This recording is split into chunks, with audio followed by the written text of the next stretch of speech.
காடுகளை எல்லாம் வெட்டி அழித்து விட்டு விரைந்து செல்ல ரோடுகளை போட்ட ஆட்சியாளர்கள் நிதிநிலை அறிக்கையிலே தூய காற்றுக்கு 4500 கோடியை ஒதுக்கினார்கள்.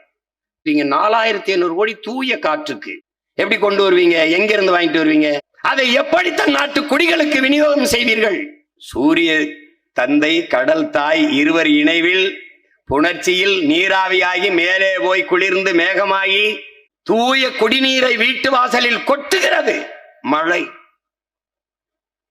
அதை தேக்கி சேமித்து வைக்காமல் அடுத்த நொடியில் கடலிலே கலக்க விட்டு, இயற்கையின் சுத்திகரிப்பை விட நீ பெரிய சுத்திகரிப்பு பண்ணிருவியா?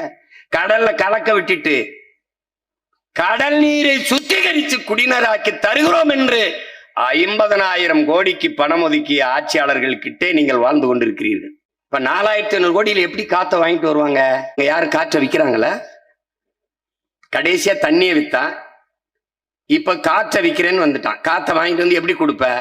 எல்லாரும் இந்த இடவாறு கட்டுற போது இங்க ஒரு குடுவையை போட்டு அதுல இருந்து மூக்கில் அப்படி மாட்டிக்கிட்டு அப்படியே எல்லாரும் போயிட்டு இருக்கணும். செல்வனோட போற மாதிரி அப்புறம் மூச்சு காற்றோட மூக்குல மாட்டிக்கிட்டு போற காலம் வரும். இந்த காற்று விற்பனைக்கு வரும் என்று சொல்லும் போது நீங்கள் சிரித்தீர்கள். இன்று இந்திய நாட்டின் தலைநகராக இருக்கிற டெல்லியில தூய காற்றுக்கென்று வந்து ஒரு அறை இருக்கு. கொஞ்ச நேரம் வந்து உட்கார்ந்து காசு கட்டி சுவாச்சிட்டு போலாம். இன்னும் ஒரு சில காலங்களுக்குள் தமிழ்நாட்டுக்குள்ள வரும். பருவநிலை மாறிடுச்சு, காலநிலை மாறிடுச்சு. அப்போ ஒரு கேள்வி இல்லை, நம்மள பருவநிலை மாறியதா இல்லை நாம் மாற்றினோமா? என் அன்பு தம்பி தங்கைகளே, ஆண்களும் தாயாக முடியுமா என்றால் முடியும். மண்ணில் ஒரு மரத்தை நட்டால் என்கிறார்.